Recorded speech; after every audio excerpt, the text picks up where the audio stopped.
Hello there, United States history students. This is your recorded slideshow lecture about the era of Western expansionism. I am your teacher, Mr. Endress. Let's begin. Hey, as you take a look at the dates that I identified for this particular era, I start with 1877 since that was the end of our last unit on Reconstruction, and I'll end in the year 1893 when a very important paper was published.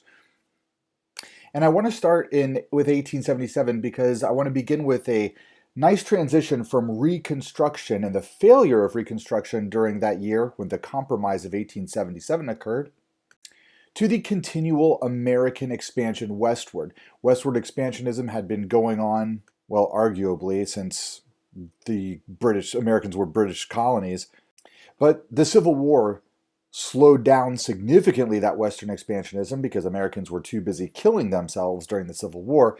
And then after 1865, Western expansionism kicked up again. And a great example of that is the completion of the Transcontinental Railroad in the year 1869. But I'm going to begin in the year 1877 with the failure of Reconstruction after the Compromise of 1877. You should clearly remember that we have a 13th Amendment to the Constitution, which eliminates slavery, a 14th Amendment, which provides equality for all people under the law, and a 15th Amendment, which protects the rights of all people to vote, or rather, let me rephrase that. 15th Amendment says you can't stop somebody from voting based upon their race. So that sounds great. It sounds like the Civil War was won and we're now going to provide freedom and equality to the freed slaves. But of course, in 1877, with the Compromise of 1877 and the American troops being removed from the South, those three amendments were essentially ignored. And you had sharecropping, which was effectively a new form of slavery for African Americans in the South, and the Jim Crow laws, which were designed to segregate and subjugate African Americans in the South. They had various ways of keeping African Americans from voting, such as poll taxes, such as very difficult literacy tests. And then there was also the completely absurd grandfather clause, which said that, hey, if your grandfather couldn't vote, now you can't vote when everybody knows your grandfather was a slave, so that way you can't vote. These were all local, whimsical laws designed simply to stop blacks from voting and to maintain the Jim Crow system. So you got to think, if you're an African American in the South now, what can you do?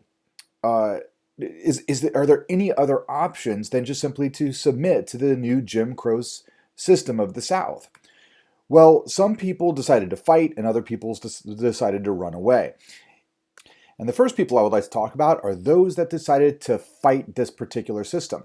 The first individual I would like to talk about is an amazing woman. She was from Mississippi, I believe, originally. When she was growing up, there were 4 of her friends who were lynched. A lynching is a hanging, so it is a violent murder that is not done with the due process of the law, but is rather a vigilante act. So in other words, the KKK kills you for whatever whimsical reason the KKK wants to kill you for, or any other white racist or racist organization. This was a horribly traumatic event for Ida B. Wells, and she decides to dedicate her life to fighting it. So how does she choose to fight it? She moves north to New York City, and she becomes an investigative journalist. As she says in her own words, the way to right wrongs is to turn the light of truth upon them. In other words, in order for there to be justice, the awful injustice of our country must be exposed. Ida B. Wells was an investigative journalist. We will learn about several very significant investigative journalists throughout the course of American history. This relates to our First Amendment right, the right to free speech. The press plays an extraordinarily important role in our democracy. Journalists, it is said, write the first draft of history. When events happen, they are the first one to capture them and to begin to process their significance. What investigative journalists do is they seek out crimes that are not being reported, or if not outright crimes, other shady or bad things that are going on. And they write about these things. They expose these things to the public. And what we'll find throughout American history is sometimes something good will really come out of this type of investigative journalism. There might be a legislative response. Bad things are going on. The investigative journalists do the very dangerous work of seeking out sources that can report honestly and faithfully to what is going on, corroborating those sources with other evidence, and then daringly publishing what they have found. When their books are published, usually they are the recipients of significant blowback. There are a lot of people that do not like them for having published their works, and sometimes their own lives are in danger because of what they revealed. But once they get the word out, then it stirs up a bunch of emotions in the American public, and sometimes there's a legislative response. If something is so bad and it's reported faithfully on, and the American public find out about it, they usually want their legislatures to do something to make that bad thing illegal and to stop it. So we'll talk about several important investigative journalists throughout American history, and Ida B. Wells is the first one that I talk about. She published her book in New York.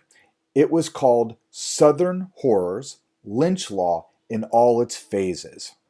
Now, when this book was published and many people read it, there was no massive federal legislation to put an end to lynching, sadly. This book was published in the 1890s, so not long after the end of the Reconstruction era, and there had simply developed a callous disregard for many African Americans in the South.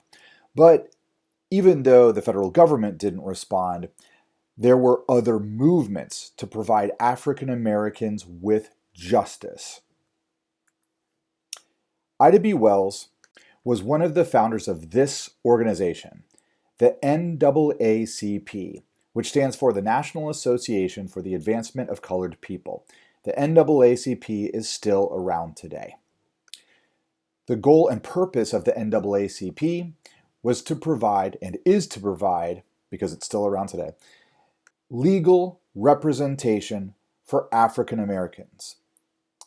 So this image that you see here of the NAACP, or members of the NAACP, these individuals would be mostly lawyers, financial benefactors, and other individuals who sought to identify where African Americans were having their civil liberties violated, and then to provide those African Americans with legal representation, usually free legal representation.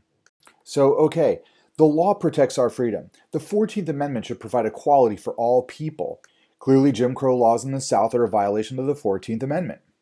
Lynching and terrorism and harassment, like the KKK would engage in, these are also obviously illegal activities. Who is going to protect the African Americans?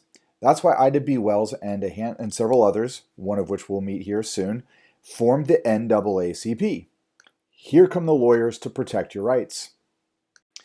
But let's take a moment to think about this.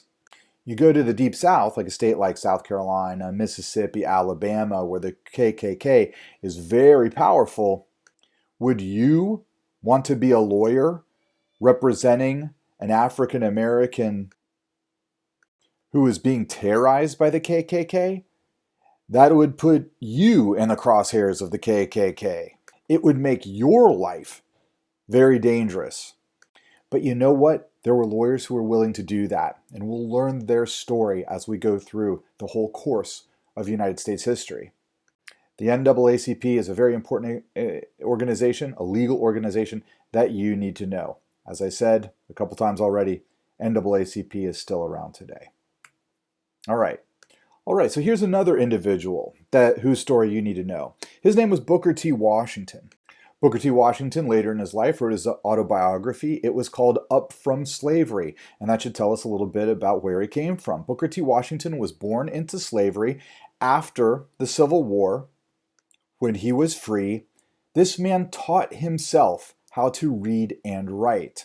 He became an educator, and he eventually took over the administration of this very famous educational institute in Alabama, the Tuskegee Institute. Booker T. Washington was not technically the founder of Tuskegee, but you can pretty much consider him to be the founder of Tuskegee because he established it as one of the most important African American educational facilities in the United States of America, and it's in the deep South. It's in Alabama. Now, Booker T. Washington has one goal for the African Americans that come to Tuskegee. He would like to empower them. And for him, what empowerment means is having money and a job and a skill to keep your job. That is what he thinks is empowerment. And I think that's consistent with what most people think empowers you in society. Having a particular skill that can get you a job, that can make you money. That provides you with stability for your life. And that is his mindset. So as we take a look at the images from inside the Tuskegee Institute in the late 19th century. Hey, and by the way, Tuskegee Institute is still around today, but this is back in the 19th century. Here's how individuals, African American students, were educated in Tuskegee back then in the late 19th century. Take a look at this image right here. They're doing some pretty traditional educational stuff, reading and writing. Obviously, you need to know how to read and write so that you can read and understand contracts. You need to know some basic mathematics to do any type of finance. So these are foundational life skills which will help the African Americans to hopefully find good jobs and economic stability in their lives. But the Tuskegee Institute also believed that you need to develop manual skills. Manual skills. Skills that involve using your hands. Skills like carpentry, other forms of woodworking, working with metal, building, plumbing, electricity, which is coming around at this time. Using your hands to build things, using your hands to fix things. These skills were considered vital in the Tuskegee Institute in Alabama. And again, once again, the goal for African Americans in Booker T. Washington's mind with the Tuskegee Institute is you can come to this school, you can get an education, you learn how to read, write, you develop the skills that'll provide you with a job so that you can have economic security for yourself and your family for the future. That is empowerment. All right, so take a moment to think about that. And now let's consider the Tuskegee Institute within the greater context of Alabama and the Deep South, and the South as a whole, during the post-Reconstruction era where Jim Crow laws dominate. Remember that Jim Crow laws segregate and subjugate African Americans, and African Americans live in the constant fear of the Ku Klux Klan and other terrorist organizations designed to keep them in their place. Along comes Booker T. Washington. He wants to empower African Americans. Now, what he is teaching African Americans in the Tuskegee Institute are skills that will enable them to get jobs under the Jim Crow system. As an African American male, you probably were only allowed to get a job in which you used your hands, manual labor. What about becoming a doctor or a lawyer or going into finance? Nuh-uh, this was not allowed. So what we find Booker T doing is trying to empower African Americans as much as possible within the Jim Crow system of the South. Now, what do you think about that personally? Because Booker T. Washington is a very controversial individual in American history. In the year 1895, Booker T. Washington had emerged as the most famous African American at the time. He was a celebrity. He was born into slavery. He taught himself how to read and write. He got into education. He essentially created his own university. And in Atlanta, Georgia, in the year 1895, he met in private with several powerful white leaders from the South to essentially discuss African American empowerment. The white leaders that were meeting with Booker T. Washington wanted to make sure that he was not encouraging any type of social revolution. And Booker T. Washington agreed that he would never do anything to encourage the overthrow of the Jim Crow system. The Atlanta Compromise of 1895 that Booker T. Washington agreed to was this. He agreed that he would push for an agenda in which African Americans will accept segregation and accept the Jim Crow laws of the South, that they would also stay out of politics. They're not going to vote, they're not going to be politicians. In exchange for, they will have the right to an education, to due process. That means they have a right to trial by jury if they're accused of something. And, very importantly for him, that African Americans have a right to skilled work opportunities. And that is Booker T. Washington. So what do you think?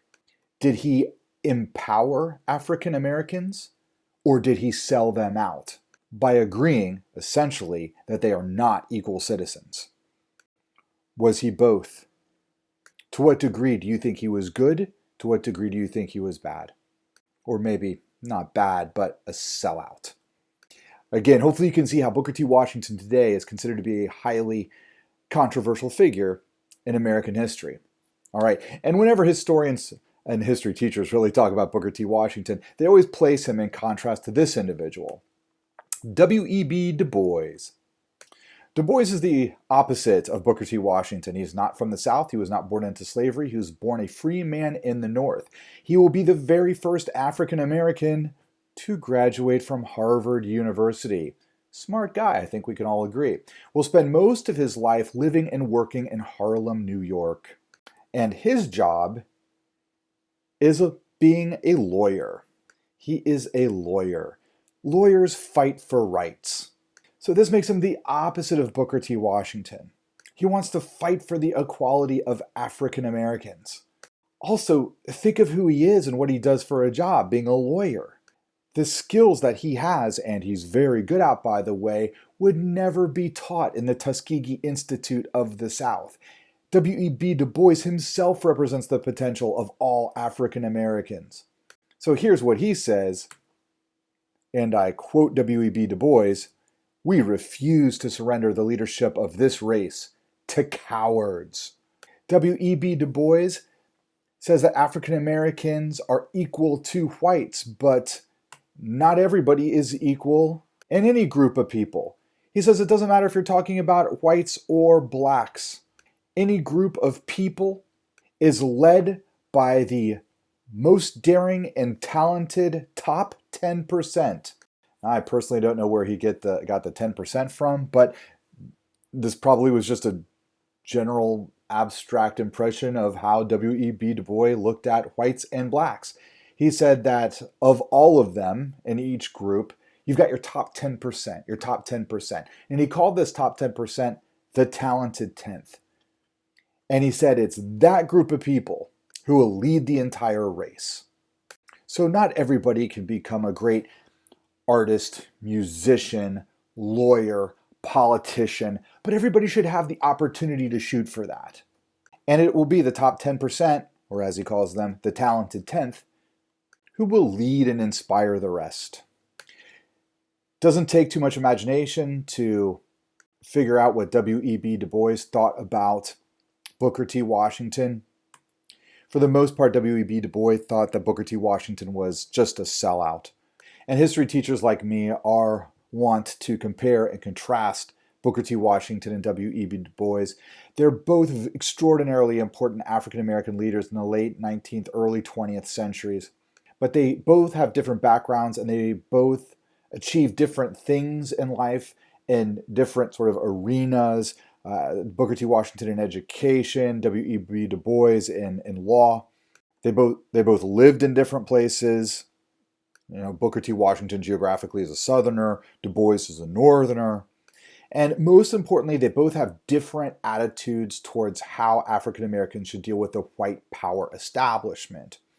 Booker T. Washington, in sitting down with powerful white leaders in Atlanta, Georgia in the middle of the 1890s, was willing to cooperate, to negotiate, and to compromise. And W.E.B. Du Bois was definitely not of that attitude.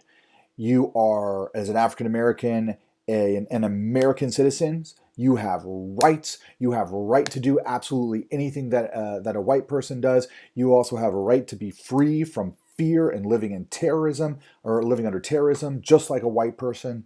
So you should fight for justice. W.E.B. Du Bois wrote a very famous book called The Souls of Black Folk, and this book, which is still very popular, still a very popular book today, it is in part a book of African American history. And what I find really cool about this book is each chapter begins with a phrase of music from African American history. So W.E.B. Du Bois was a lawyer. Would you like to guess what legal organization that he helped to found? If you could think of the NAACP, you would be absolutely correct. So there were 6 founding members of the NAACP, 4 of which were white. One of those white people was a woman, and the other 2 were African Americans, and you should know who those African Americans were. W.E.B. Du Bois and Ida B. Wells. The NAACP, an important organization. We'll hear more about it later. This man who appears on the screen right now, if you are able to, look at him. There he is. Do you see him? His name was Homer Plessy. Now, as you look at Homer Plessy here, I just want you to take a moment and look at the color of his skin. According to you, is this a white man or a black man? And after you make that superficial judgment, here's this story about Homer Plessy. In the early 1890s in Louisiana, he got on a train. He had purchased a first-class ticket on this train, so he got to sit in the nice seat, but he was kicked off the train. He was told he wasn't allowed to sit in those first-class seats because he was a black man. So you might be taken aback by that, if you looked at him and saw a white man, as I do. But the people that kicked him off knew his family heritage. Homer Plessy was 1/8 African American. There was a confrontation that resulted from the employees of the railroad company trying to kick him out of first class, and it resulted in a lawsuit that worked its way up to the Supreme Court. And this Supreme Court case is one of the most famous Supreme Court cases in American history. The Plessy versus Ferguson 1896 case, the Supreme Court determined that separate but equal is constitutional. In other words, if there are facilities for whites and facilities for blacks, then that is not in violation of the 14th Amendment. Separate but equal is legal. Now, after hearing the story and you're thinking, wait a minute, that doesn't make any sense because, okay, even if he is an African American guy and he was kicked out of a particular section, he wasn't kicked out of the section because it was a whites only section. It was a first class section. He was asked to go to the not so nice seats. Well, you'd be right. But the Supreme Court didn't care, or at least not the majority of the Supreme Court cared. There was a dissenting opinion. That dissenting opinion was expressed by the Supreme Court Justice John Marshall Harlan, who in his statement declared, "Everybody knows that this is about racism." Now, that's my rephrasing of it, but here's something that he actually did say. "There is no caste here. Our Constitution is colorblind and neither knows nor tolerates classes among citizens." But he was the minority, not the majority of the Supreme Court. And the Supreme Court in 1896 established this segregation, or rather confirmed that the segregation was legal. Separate but equal, and the Plessy versus Ferguson case will hold until the year 1954. And in 1954, the Supreme Court will be presented with some new and very interesting evidence about how separate is never equal. All right, so who have we learned about so far? We've learned about Ida B. Wells, we've learned about Booker T. Washington, we've learned about W.E.B. Du Bois, and we've learned about the Plessy versus Ferguson Supreme Court case of 1896. And all of these represent an example of attempting to fight against the Jim Crow system of the South. But let me return to my original question from the beginning of this lecture. What would you do if you were an African American in the South living under the Jim Crow system and you didn't want to submit? Would you fight or would you flee? Were there any Africans that attempted to run away? Yes, there were, although it was extraordinarily difficult. I mean, this is the 19th century. You're not just going to get in your car and drive. How are you going to get out? Where are you going to get the money to do that? Could you just walk? Could you do that safely? Where are you going to eat, sleep, go to the bathroom if you try to do that? Well, almost immediately after the Great Compromise of 1877 and the end of Reconstruction, there was a movement of African Americans to get out of the South and go west to Kansas. Here's an advertisement saying, here you go, African Americans. And hey, by the way, if you can check out this advertisement, it identifies African Americans as colored people. Throughout most of the period of time from the Reconstruction era through the 1950s, most African Americans were referred to as colored. And that term tends to pop up a lot. So here's this advertisement saying if you are an African American, if you are a colored person, you can go to Kansas, we'll get you there for $5. If you had the $5 to do this, or if you had the means otherwise to somehow make it to Kansas successfully, you were called an Exoduster. Exodusters were African Americans who fled the Deep South for Kansas, and specifically the town of Nicodemus, Kansas, where you could be free as a farmer, or potentially to establish a business in downtown Nicodemus, Kansas.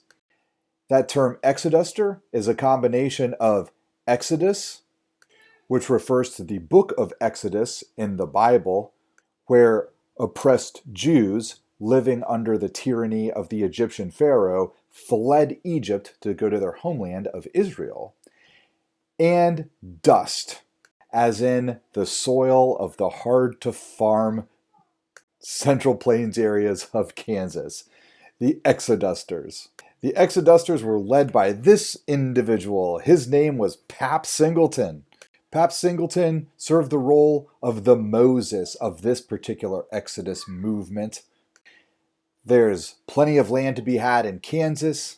Kansas, prior to the Civil War, developed a reputation of being an anti-slave state. And if you've ever heard of the mascot, the Kansas Jayhawk, a Jayhawk is actually an early 19th century term for an individual who kills slave owners.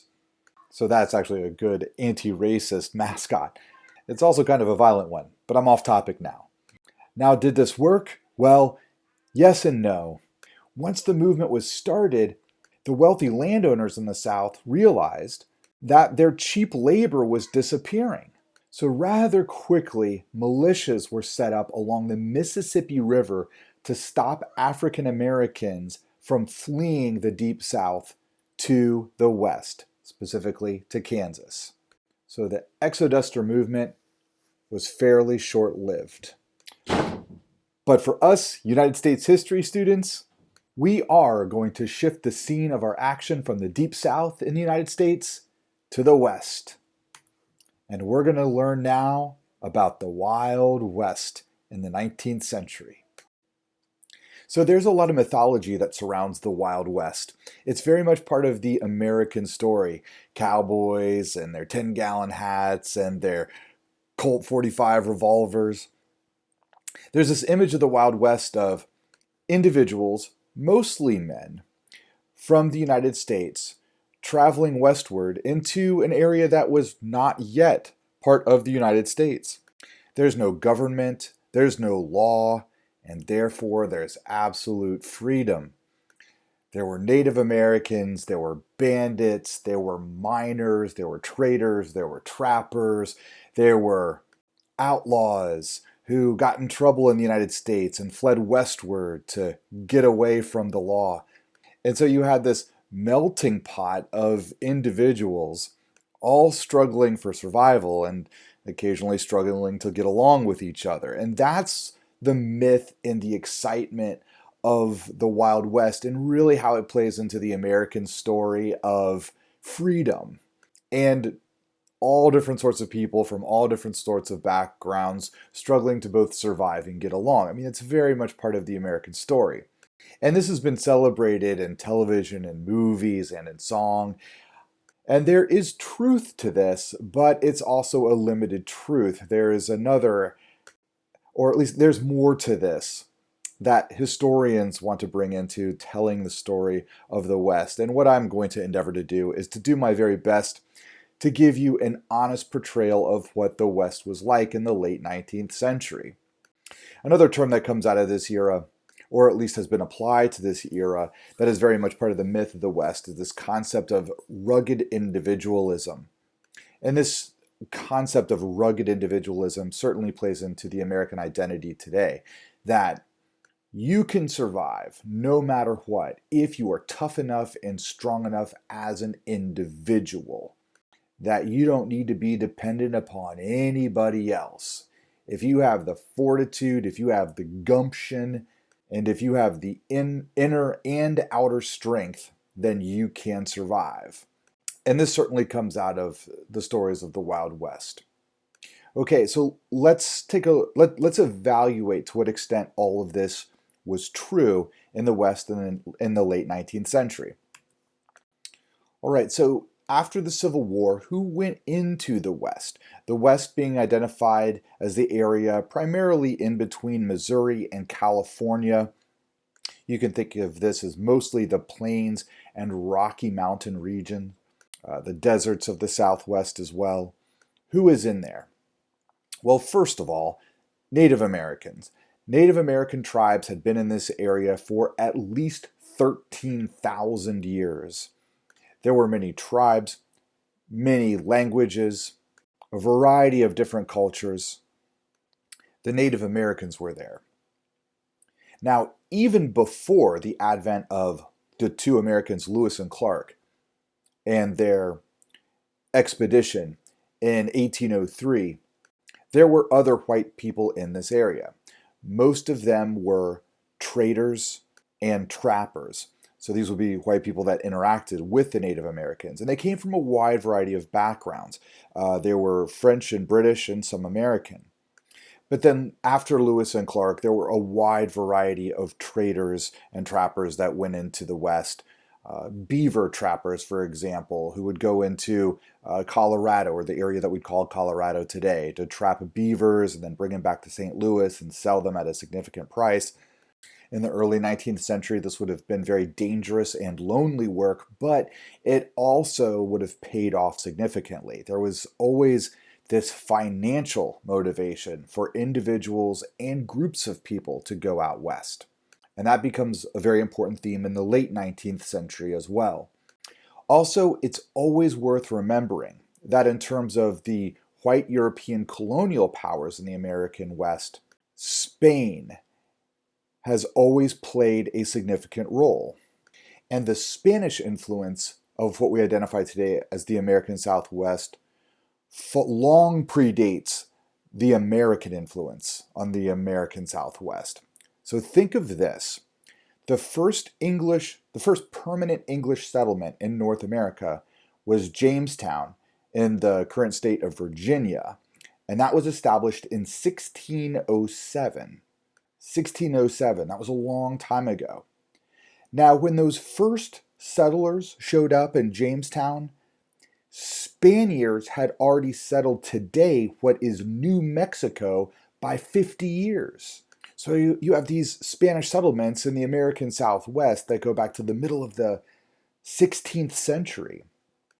So as many people think of the American Western expansionism, they think of white people starting off on the coast, on the Atlantic coast, and you have Native Americans in the rest of the Americas, and then here come the white people, and they spread eastward from westward until they essentially create the United States of America from sea to shining sea. And there are various conflicts with the Native Americans in the process. Well, do understand that there were other quote-unquote white people that are there in the American Southwest. Their heritage is Spanish, and then later on, when Mexico breaks free from Spain in the 19th century, there are Mexicans that are there. And these settlements go back a long, long way. And that's also important to remember as we tell the story of the American Southwest. Okay, so what have we got as we start off the late 19th century? We've got a lot of Mexican settlements in the American Southwest, even though increasingly these are being identified as American territories. You've got a wide variety of Native American tribes. You've got individual white Americans who have come westward for mostly financial purposes. They're either seeking, trading or trapping or something like that. But then when you get to the middle of the 19th century, gold is discovered in California. And then you have the 49er gold rush. And that leads us into the late 19th century. Americans are increasingly looking at the West and the vast lands of the West as being filled with valuable minerals like gold, copper, silver, and looking for the next big strike, the next big gold strike, silver strike, copper strike. That, more than anything else in the late 19th century, is what is going to draw many Americans west of the Mississippi out into the Wild West. So as we think of the late 19th century Western expansionism of Americans going out west, it's these individuals that you see pictured here that we need to think of as doing most of the settling. Now, these guys weren't the only guys, of course. There were farmers. Increasingly, there would become cattle ranchers. But the miners were the big drive. Now, let's think about who these miners would have been. Who do you think the miners were? If you were living in Columbus, Ohio in the late 19th century and you had a home, a job, a family, are you going to be going out west to search for gold? Like this individual pictured here, trying to pan gold out of a stream.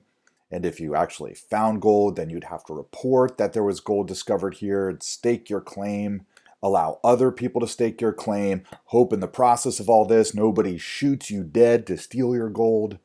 No, of course not. You would never leave a life of security to go and do something so risky and so dangerous.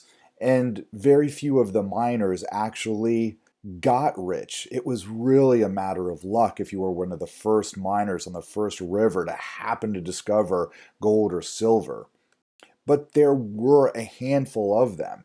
And of those handful of individuals who just happened to strike it rich, they became this inspiration for many, many others to come over. And so here's what would happen. And here's where we have rugged individualism and then something else going on in the development of the American West. So there's the search for gold, for silver, for copper, and then somebody's going to hit it. And it's not going to be, chances are it's going to be somebody who is just an ordinary American, poor, is out there on their own, and they find it, they strike it, they hit it, and they get rich. Now, once this gets reported that in this particular river, in this particular area, there is gold, here come a whole bunch of people. And when a whole bunch of people show up, towns grow up. You're going to have hotels, grocery stores, saloons, brothels, banks, and saloons and saloons and saloons. All these for the men that are coming over there to try to strike it big. And the thing is, very few of them are actually going to strike it big. But towns have developed. Some towns that developed in this way: Deadwood, South Dakota, Leadville, Colorado, Tombstone, Arizona, and then later on during the Yukon Gold Rush in Alaska, Seattle, Washington. In order to get to Alaska, you most likely had to go through Seattle, Washington. And so these towns, in order to survive, kept promoting the stories of all these people, which was actually just a handful of people, striking it rich, so that those towns and the businesses of those towns could continue to grow. So hopefully you can see what's going on here. Yes, there is rugged individualism. Yes, there are individuals who are striking it rich, but they are a minority. But a whole business and a whole industry is developing around these particular stories. So the stories of individualism are being promoted, but behind it all is big business. And that is what is really driving the economy in the West. Increasingly, as there's money to be acquired in both mining and in the cattle industry, it's not going to be individuals with a limited amount of money, with a limited amount of capital, who are going to be doing the mining and the cattle raising. It's going to be individuals who are going to work for big businesses that are based in the East. So, like in New York City and Chicago. And it's going to be those big businesses in the East that are going to buy the large tracts of land in the West and employ people to work for them. So, this is very much not part of the rugged individualists. These are employees working for a big business that's based in the East, but they are going to work in the West. So, if you're able to look at your screen right now, if a site was discovered and that was filled with gold or silver or copper or something like that, instead of individuals coming over and trying to pan for gold or silver, businesses would come and buy the area, and they would be able to afford to do something called hydraulic fracturing, literally using high-powered hoses to draw water out of creeks or riverbeds or whatever and blast open parts of the earth where gold was thought to exist, and then get the gold and the silver, etc. We tend to think of hydraulic fracturing, or fracking as we call it today, as an early 21st century thing. It actually goes back to the 19th century. And using this method, they could extract a whole bunch of gold or silver, copper, what have you. I mean, this is heavy industry and big business. This is not a rugged individualist panning for gold on their own. And then sadly, when this is done, it leads to another issue that defines the West in American history, which is environmental destruction. Because when big businesses would do this, there would be a massive amount of erosion that would fill up riverbeds and creek beds, which would make farming downstream extraordinarily difficult. This is also a defining element of the West, both in the 19th century and today in the 21st century. A limited amount of fresh water, a limited freshwater supply. We humans need fresh water to drink and to grow crops. We need water to live. So if there's a limited amount of fresh water, then that should limit the number of people who live in the West. But throughout the course of American history, that has not limited the number of people who've come to the West.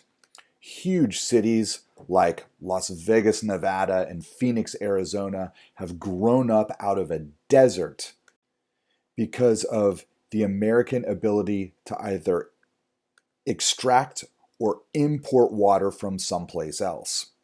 Now, way back in the late 19th century, the very famous American explorer and scientist, John Wesley Powell. John Wesley Powell was the first American to lead an expedition along the Colorado River through the Grand Canyon. He's also from Ohio, John Wesley Powell. John Wesley Powell, in his later life, was a scientist working for the Smithsonian Institution, and he said, and this is the first white guy to sail down the Colorado River through the Grand Canyon, he predicted an environmental disaster was going to occur because there were too many people trying to settle the West.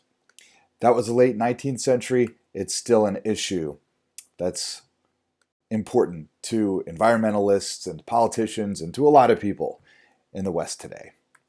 Okay. Now, when we think of the stories of the rugged individualists, the cowboys, the outlaws, who left the United States of America to go out to the territories of the West to try to make it on their own, there are some truly great stories. They are real stories. They are very much part of the American identity that exists today. And I feel like I would be a very poor history teacher if I didn't address at least a few of them. So here are some of the people from the United States who ventured into the West to help make it the Wild West in the late 19th century. Let's first talk about the James Gang. The James Gang were a group of train robbers and bank robbers. They were led by two brothers, Jesse James and Frank James, but really Jesse James because Frank James called it quits before it was all over. One of the best ways to understand the James Gang that came out of Missouri is to think of them as Confederate Avengers. Jesse James was a Confederate soldier who was disgusted by the fact that the Confederacy lost the Civil War. And the way he thought was, well, the Confederacy may have given up, but I am the spirit of the Confederacy. I'm not giving up. And he saw these new trains that are running through the West as part of this economic progress that was promoted by the Republican administration in the White House. And Jesse and Frank James and the James gang, they would rob these trains. And as they robbed the trains and the loot that was in the trains, they'd rob the passengers on the trains too.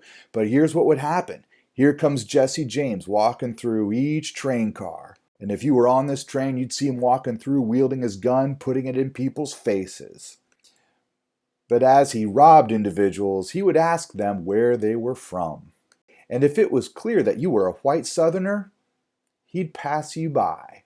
But if you were from Columbus, Ohio, if you were from the North, his pistol would be pointed right in between your eyes, and you'd have to empty your pockets and give him everything you got before he blew your brains across your seat. That was Jesse James, and he was highly successful. He and his brother and the whole James gang. Once they had a big score, they would wisely disappear for a while. They once disappeared for several years into Tennessee, bought property under alias names. The law couldn't find them.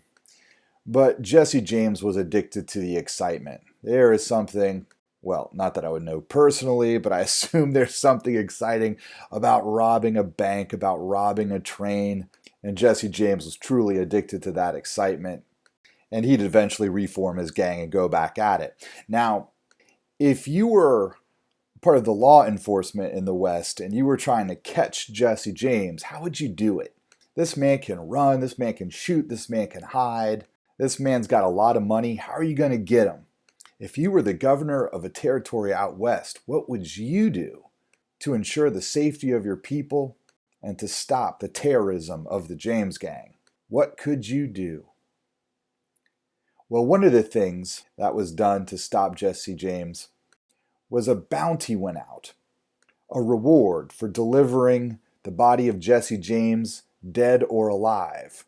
Now, one of the things that makes the bounties work is anybody can collect the money for turning in Jesse James, including members of the James gang. So if you were part of the James gang, you're part of the excitement too. You rob trains, you rob people, you rob banks, you get rich. You're an outlaw, nobody can stop you. This is all really exciting. You're also pretty much a celebrity.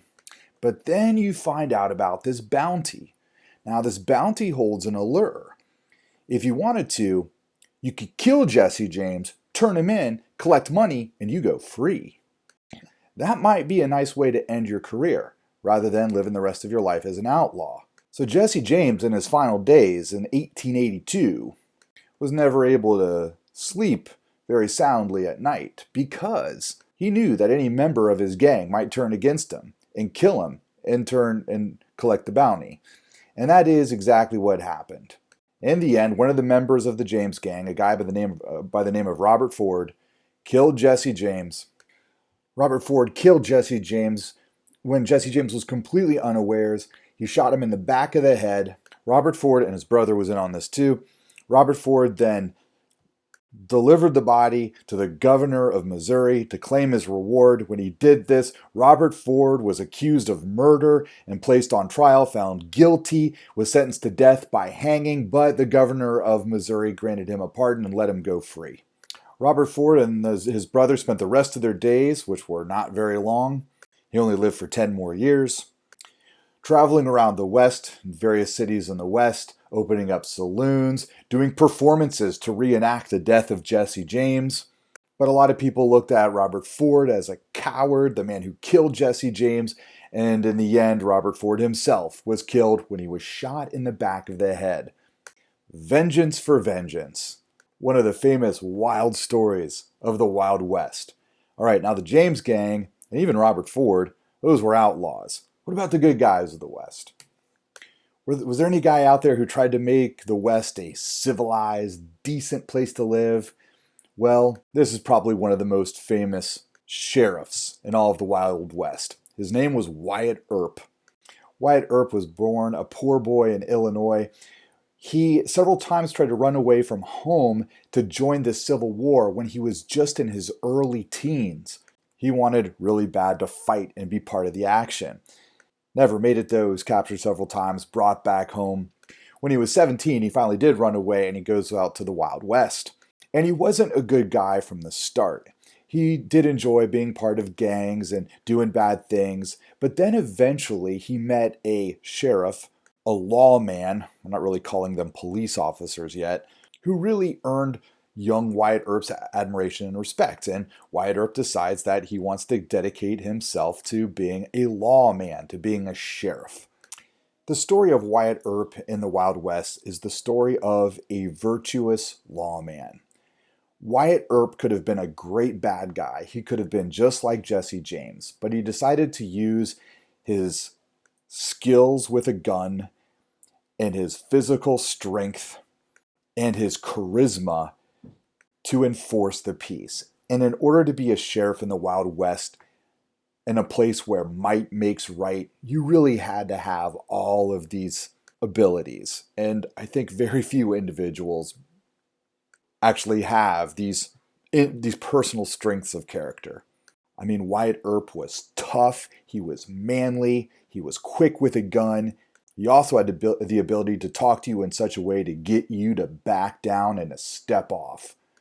He was a very manly man.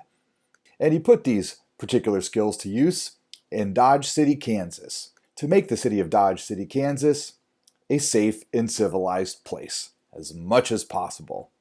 There were always outlaws that wanted to shoot Wyatt Earp dead, to rob banks, to rob people, to terrorize Dodge City and then ride off into the sunset, but they never did.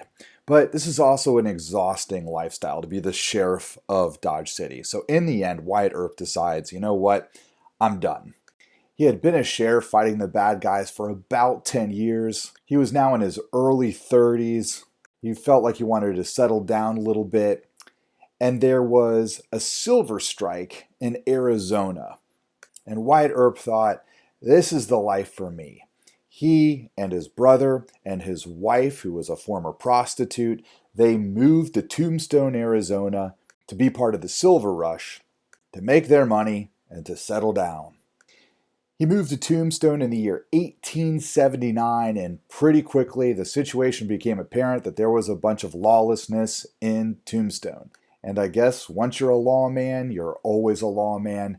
This sense that I must make sure that there is justice in this town surged up from within him. And he and his brother and another man, an old Confederate soldier himself called Doc Holliday, these men became the sheriffs of Tombstone, Arizona. And famously in Tombstone, Arizona, a couple years after their arrival in the year 1881, there was a major showdown, a gunfight between Wyatt Earp and the lawmen of Tombstone and a group of outlaws. And this famous gunfight, which only lasted a few seconds, was known as the gunfight at the OK Corral in Tombstone, Arizona. Wyatt Earp amazingly untouched by a bullet during the shootout at the OK Corral, but the bad guys died, and this particular incident in the American Wild West has been the subject for multiple books and films. Wyatt Earp represents one of the good guys of the Wild West.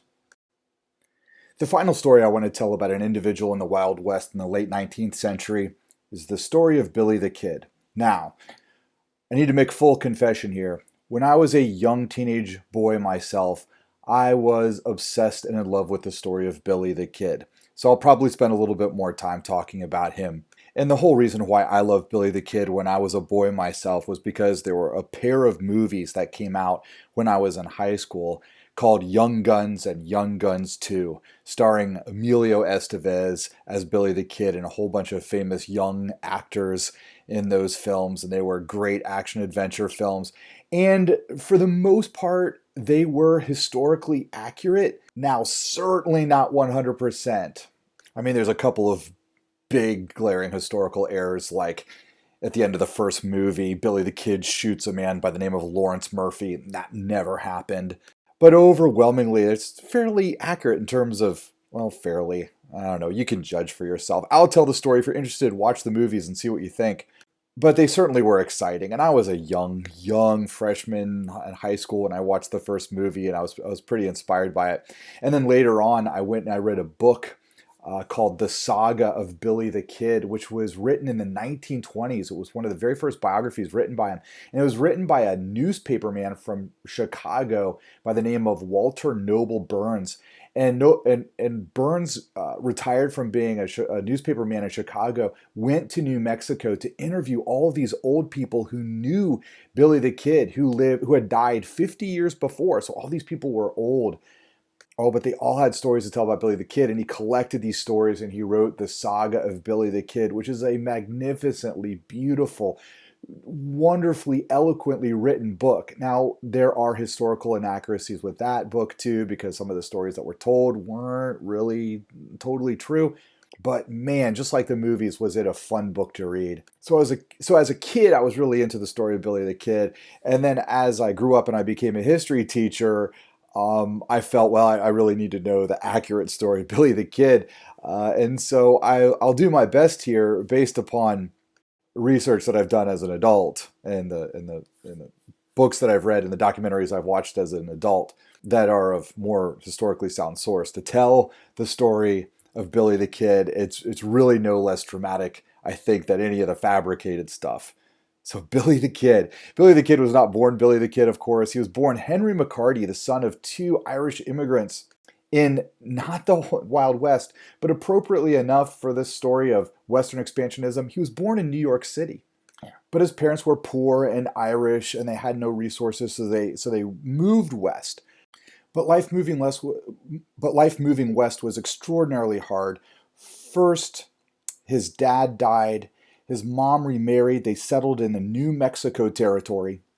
When they arrived in the New Mexico territory, and Billy the Kid's story is tied in with the story of New Mexico, his mom really encouraged him to get a good education. And he did. So later on in life, when he's an outlaw, he's actually one of the more eloquent and sophisticated outlaws because he knows how to read and write. But his mom died when he was only 14 years old. He was 14 years old on the cusp of manhood, and now he's destitute. And this really becomes the defining element of Billy the Kid. It's kind of sad for me personally. Billy the Kid, at his heart, is a teenage boy simply struggling to survive. He has absolutely no opportunities available to him. He turns to being a thief in order to survive. He steals money from laundries. He steals guns and horses from people. And by the way, stealing a horse is a capital crime. He can be executed for that. He was born Henry McCarty, that was his name, but when he becomes an outlaw, he gives himself a fake name, an alias, William H. Bonney, and then later on he'll be identified as Billy the Kid. As a boy in his mid-teens, who is also a thief, he doesn't really spend a whole lot of time in one place, but rather is going to move around. And he seems to feel more at home sleeping underneath the stars. He gets antsy when he's indoors. Now, as much as I personally love the outdoors, I don't think I could live like Billy the Kid, sleeping outdoors every night. I mean, there's a lot of rattlesnakes out in the New Mexico desert, but that's also part of the story of the wildness of Billy the Kid. He's free, he's struggling for survival, but he's also still a boy who just wants a home. And that's what gets the story of this vagabond, poor, teenage boy who's really a nobody in American history at this point in time, all tangled up with the big money and the big politics of the Wild West. So in New Mexico, the big money that was to be had was found in ranching. So ranching, raising cattle on a free range on these absolutely huge cattle ranches that are the size of an entire county in Ohio, breeding the cattle, then slaughtering the cattle and having them shipped to the cities in the east, or just shipping them to the east and they're slaughtered there most likely. I guess at this point in time in history, and then getting paid big bucks for that meat.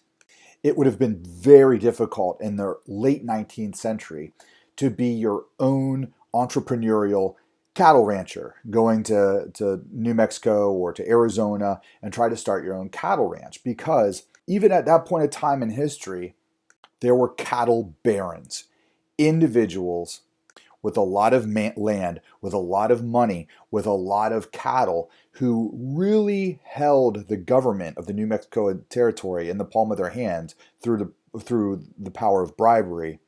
And it would not be too difficult for one of these big name, powerful cattle barons to steal your cattle, kill your cowboys, drive you out of business, and totally get away with that.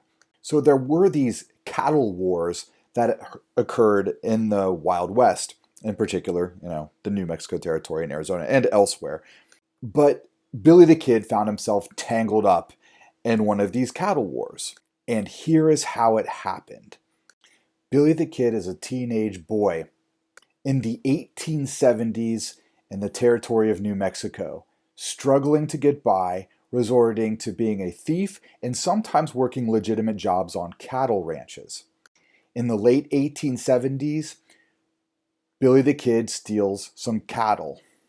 The cattle that he stole belonged to one of the more minor cattle ranchers named John Tunstall. And Billy the Kid was busted stealing this cattle.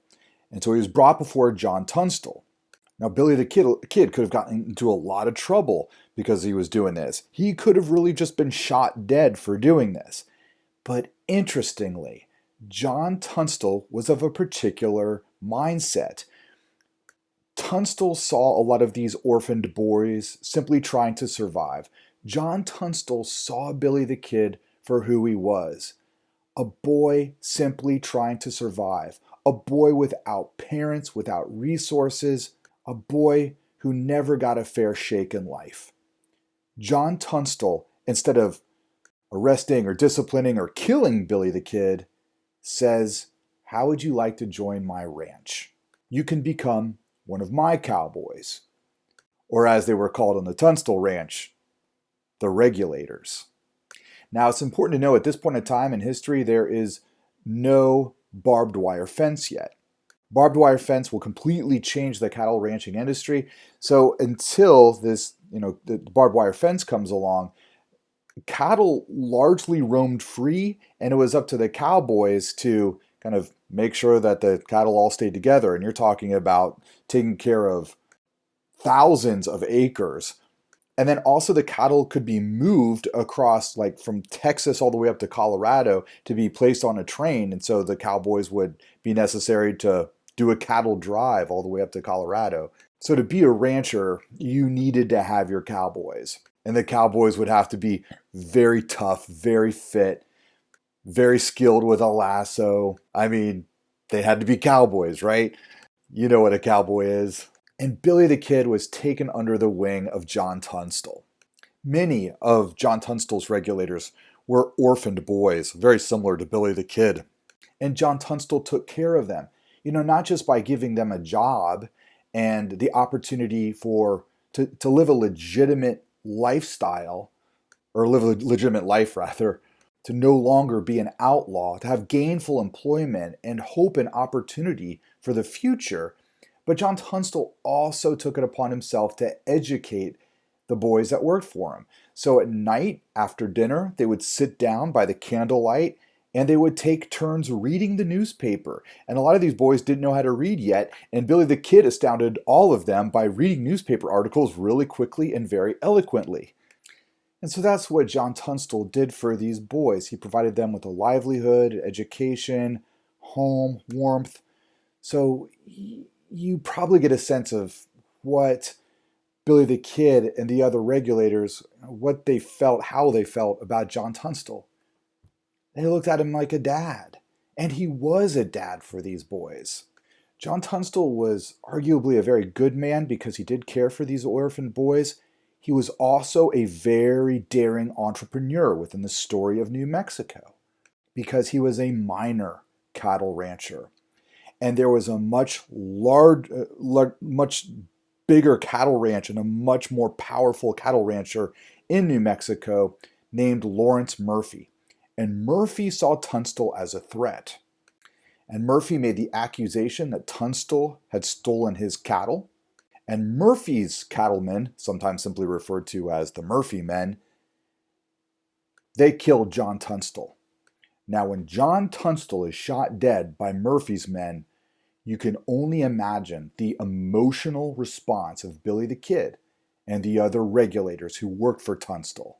They want vengeance. And so now this is when Billy the Kid becomes Billy the Kid. And this is part of an event in 1878, New Mexico, called the Lincoln County War. Now, just a little bit about the politics behind this, because this will help us understand the structure of the West in the late 19th century. New Mexico does not have enough people living in it yet to be a state. So it is a territory. Now, when there is an American territory, there is a governor of the territory. People do not vote for a governor in a territory, but rather the governor is appointed by the President of the United States of America, and that position is confirmed by the Senate. And then that governor has the administrative power to establish essentially a police force to govern the laws or to enforce the laws of the territory.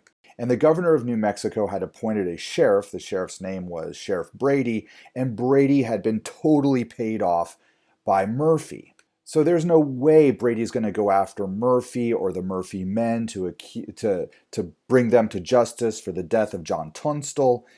So first, Billy the Kid and his regulators, they go after Brady. Then they go after the Murphy men using hit-and-run tactics in the New Mexico desert. And then the whole Lincoln County War culminates with the United States military being brought in by the governor of New Mexico to go after Billy the Kid and the regulators. And they caught them in the city of Lincoln, New Mexico, which is why this is called the Lincoln County War. Lincoln was the town that's the hub of Lincoln County. All right, so they were actually in there visiting with the lawyer of John Tunstall. He was a good friend. He's also, this particular lawyer was a very sophisticated man who was quite a gentleman and a pacifist who doesn't like war and doesn't believe in killing at all. And even though he too is significantly mourning the death of John Tunstall and is very upset by it, he's trying to combat this legally and does not support these teenage boys and their vigilante justice. But they're in his home at this time, and his home becomes completely surrounded by the United States military, which has a Gatling gun, which is an early machine gun. They've got cannon, and they're going to blow the hell out of this house and kill all the regulators inside.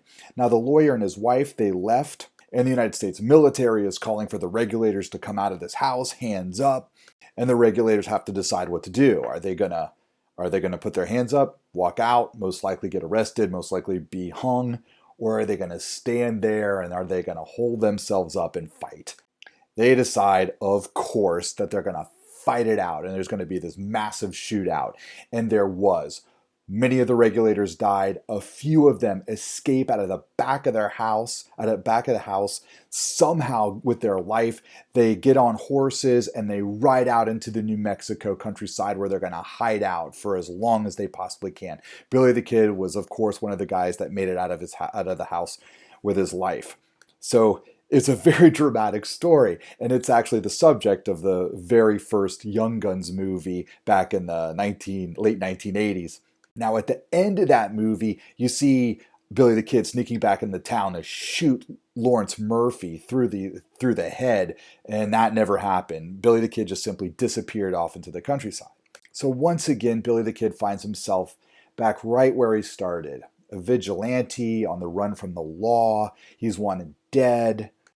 And the poor guy, he's still a teenager, barely 19 years old. So how does Billy the Kid survive now? Well, he's quite adept at surviving alone in the desert of New Mexico. He knows how to steal. He knows how to take cattle and sell it. He also simply knows how to live off the land as well. But he's also a smart, educated guy, and he finds solace and comfort in communities that also have no love for these rich American cattle barons.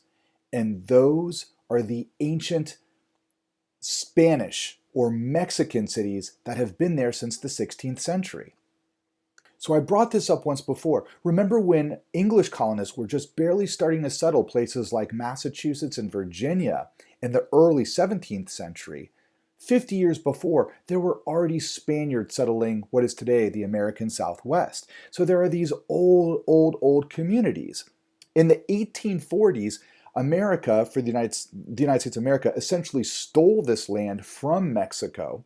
That creates a little bit, well, quite a bit of hostility between the United States and Mexico that lasts from the 19th century, from the 1840s all the way through the very beginning of World War I. And in fact, the Mexican-American War is fought over this. That's back in the 1840s. So by the time we get to the late 1870s, there are still these Spanish-speaking Mexican communities, and they do not like the wealthy American cattle barons who are showing up and effectively driving them off their land as well. Billy the Kid ingratiates himself to these old Mexican communities.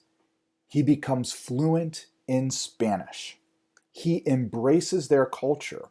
Now, how these Mexican communities looked upon the cowboys were, the cowboys are filthy, dirty gringos. These Mexican communities, if you wanted to be part of them, you had to dress well, you had to be clean, you had to abide by fairly strict social standards. They were Catholic, they were very protective of their traditions. So it speaks a lot to Billy the Kid that he was able to ingratiate himself to these communities. He also fell in love with a Mexican girl who lived in one of these Mexican communities. And in fact, this picture, if you're looking at the screen right now, of Billy the Kid is the only known photograph of Billy the Kid. Although I've seen a couple out there that are maybe Billy the Kid, this is the one that's accepted to be actually Billy the Kid. And this is a photograph that Billy the Kid had taken to give to his girlfriend, who was Mexican. And she lived a long life, and she turned this photograph in near the end of her life in the 20th century. And she said that this was Billy the Kid, but it was not a good photograph of Billy the Kid because she said in this particular photograph, he just looks very unkempt. And in fact, he was a very well-dressed, handsome, charming young man. Of course, this is coming from the woman who as a girl loved him from many decades before, but it's really only her testimony that we have about this particular photograph. I assume that it was within these Mexican communities that once again Billy the Kid found a place that he could call home. But Billy the Kid is also a wanted man. He's a killer. He's an outlaw. Nowhere is safe for him. He continues to spend a lot of time on the run, and he probably became very acquainted with every rock, stream, and cactus in the New Mexico territory. So in the late 1870s and early 1880s, the governor of New Mexico was a man by the name of Lew Wallace. And Wallace wanted to get rid of the annoyance of Billy the Kid. Have him arrested, thrown in jail, hanged, executed, whatever. So Lew Wallace would place bounties on Billy the Kid's head. These bounties usually were around $500, which was great money at that point in time in history. And a couple of times Billy the Kid was caught and even once placed on trial and was sentenced to be hanged. And in absolutely every single one of these cases, Billy the Kid proved to be an escape artist. He was always able, in some way, shape, or form, able to break out of prison. And there are a wide variety of stories about how he made his escape, and I personally don't know what to believe because these escapes are they're legends in terms of how he got out. But suffice it to say, he escaped. And this drove, understandably, the authorities nuts. And today, this, of course, just adds to the mystique of the legend of Billy the Kid. And then Lew Wallace decided to finally get Billy the Kid by hiring one of Billy the Kid's close friends to track him down. So Governor Wallace hired Pat Garrett. By the way, if you're looking at the screen here, Pat Garrett's name is misspelled. There should be 2 T's in his name. Pat Garrett.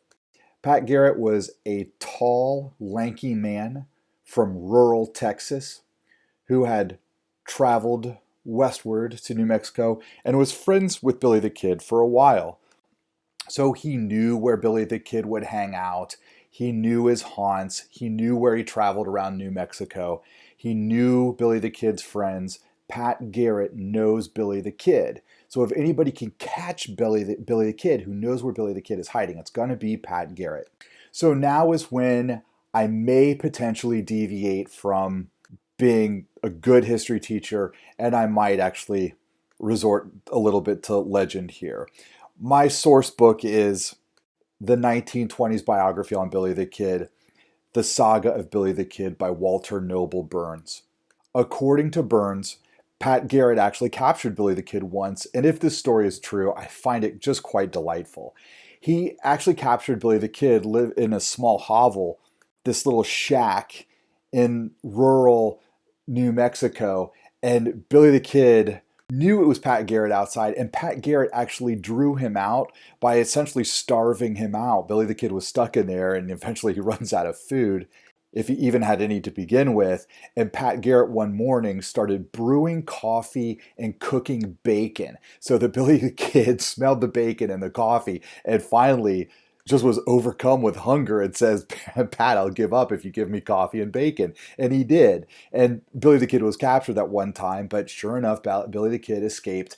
And Pat Garrett realized going after him another time, I've got to kill him. There's no capturing Billy the Kid. And here's the story of how Pat Garrett eventually caught and killed Billy the Kid. And again, there might be a little bit of legend in this. So let me tell the story, and then I'll tell you what is absolutely true, what historians know. Okay. According to Walter Noble Burns' biography of Billy the Kid showed up on the ranch of a man by the name of Lucien Maxwell. Spent some time talking to Maxwell, and then asked to stay on his property. Now, Lucien Maxwell's property is an absolutely huge property. This man owned 1.7 million acres, making him one of the largest landowners in all of American history. Billy the Kid, of course, not going to stay indoors. He's going to live outside under the stars, but essentially he wants to hide out on Maxwell's property. Maxwell says, that's fine. One night, Pat Garrett shows up onto the property of Lucien Maxwell. Maxwell invites Pat Garrett in, and they sit down in a darkened bedroom, no lights on, talking in secret about Billy the Kid. And then, for whatever reason, Billy the Kid walks into that room. Now, why did Billy the Kid show up in this bedroom at this particular moment? Did he know something was up? We don't know. But it's dark. They hadn't lit a candle or a lamp or anything. It's dark in that room. Now, Pat Garrett and Lucien Maxwell had been sitting in that room for a while, and their eyes had dilated so they could see a little bit more clearly in the dark. Billy the Kid, coming in from outside, even though it was dark outside, there was still the starlight and the moonlight. Billy the Kid's eyes hadn't adjusted when they walked in. When he walked in, Pat Garrett could see Billy the Kid a little bit better than Billy the Kid could see anything in that room.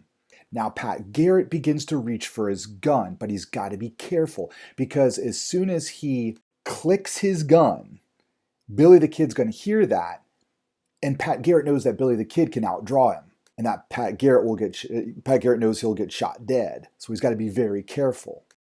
Billy the Kid, either hearing or sensing that somebody was in the room, says, "Quien es? Quien es?" Spanish for, who's there? And Pat Garrett makes his move.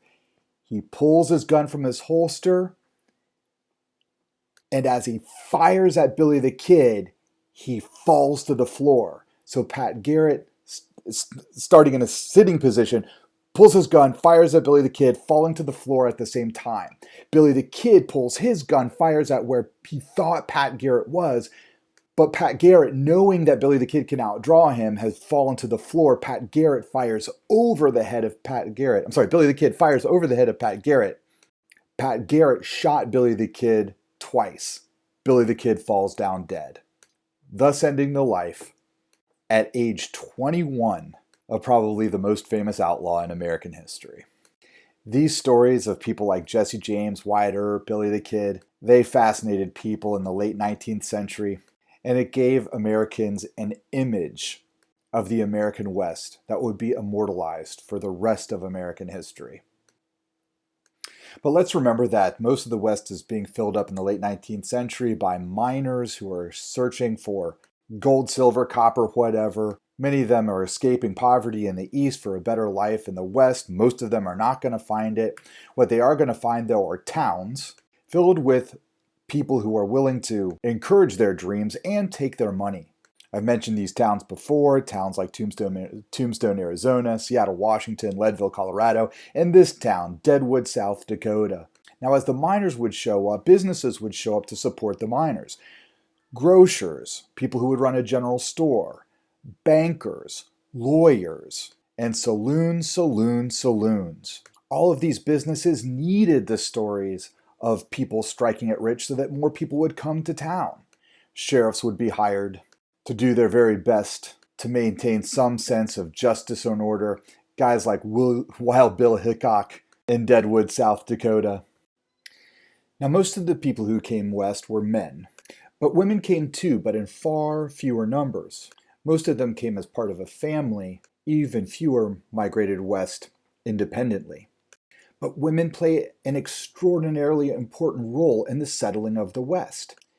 It's because it's the West, and it's because there is a severing from the culture and the tradition of the United States of America that these women too were also more free. Granted, it was extraordinarily dangerous to be anybody in the West, especially a woman. You were even more vulnerable, which is why many of the women who went west had to put aside any notion of being this delicate flower, this weak, submissive creature dependent upon a man that potentially they could still be if they were in the East and in the United States. To be a woman in the West, you had to be tough, which is why we'll learn how women first got the right to vote in the West. And many people still argue today there is still a culture in the West of women being more tough and more free than they are in places in the East and even places like Ohio. Some women, although this was a minority of women, some women who went out west found a surefire way to make money, although it was a very dangerous profession, and that was prostitution. Now, I understand this is a controversial topic, but the story of prostitution is intertwined with the story of the settlement of the West. First of all, in the West, brothels became an established part of the culture. If you ever read the book East of Eden by John Steinbeck, one of the classics in American literature, this is a book about late 19th century Central California. And prostitution, while not necessarily being moral, is still a central part of the culture of the Salinas Valley that John Steinbeck writes about. Now, if you were a woman and you chose to engage in this profession, well, back then, just like today, there were many drawbacks.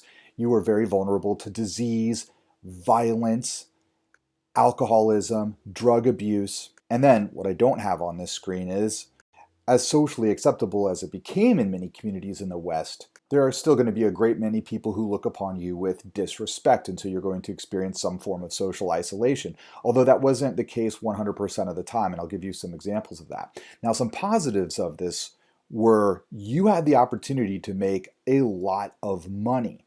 Now, it wasn't that easy. Chances are you're going to have an employer, usually a madame, who looks after you, so to speak, who provides you with food and a place to stay and a place to, quote unquote, conduct your business, but then you will owe her in response, or in return rather, and that return might have been significant. Also, if we can trust John Steinbeck's book, East of Eden, chances are you're not going to stay in the same place very long because sexually transmitted diseases are going to be being passed and back and forth all the time. And so the girls of a brothel would be sent away after only being there for 2 weeks. Because that way, if any man contracted an STD, then he would come back to the brothel angry, and that girl would be gone. She'd go off to another town or something like that. And so even though you had the opportunity to make a lot of money, it was still extraordinarily difficult. But if you could save some of your money and not spend it on alcohol or laudanum, which was an opiate, if you could save your money, you could potentially become an economically independent woman. And once you do that, once you achieve that, then you're off. You don't have to, you don't have to remain in this lifestyle. And that's what some women did to become very powerful. They built up their capital, then they went on to do their own entrepreneurial independent things. So there are several examples of this. In the New Mexico territory, there was a woman named Madame Millie who then ran her own brothel, and she used some of her money to pay for women in New Mexico to go on and get a college education. Up north in Colorado, there was a woman named Laura Evans who was keenly aware of how vulnerable women were to male abuse. So she used her money to build a shelter for female survivors of domestic abuse, a place where if you were a woman and your husband was beating you, or if anybody was beating you, you could come for food and lodging and safety. One of the first in the country, developed by Laura Evans, a prostitute. And then in San Francisco, there was a woman named Diamond Jessie Haymond. And in 1906 in San Francisco, California, there was a massive earthquake that destroyed that city, that destroyed the livelihoods of many people. And Jessie Haymond organized relief funds to be provided for the destitute of the 1906 San Francisco earthquake. Some of these women achieved positions of power. And it's because of women like this, and because of all the women who went out west, who had to develop the survival skills necessary to survive in the West, and became much more tough in general than their American counterparts in the East, women started achieving greater political equality in the Western United States than they did anywhere else. In the year 1869, Wyoming was a territory that became the first place in the United States of America where women had the right to vote. 21 years later, when Wyoming was applying for statehood in the year 1890, the Congress in Washington, D.C. refused to let Wyoming enter the Union of the United States of America until they eliminated female suffrage from their state constitution. In other words, the government in D.C. told the territory of Wyoming, if you want to be a state, women are not allowed to have the right to vote. To which the Wyoming legislature responded, we may stay out of the Union 100 years, but we will come in with our women. The federal government of the United States of America will not grant women the right to vote until the year 1920. We'll learn more about the 19th Amendment in a future lecture. Before then, it was states that granted women the right to vote. Here is the list of the first 9 states in the United States of America that grant women the right to vote. They are in order: Wyoming, Oregon, Washington, Utah, Colorado, Arizona, Idaho, Kansas, California. All states from the West. Clearly, women too played a very important role in the Wild West of the late 19th century.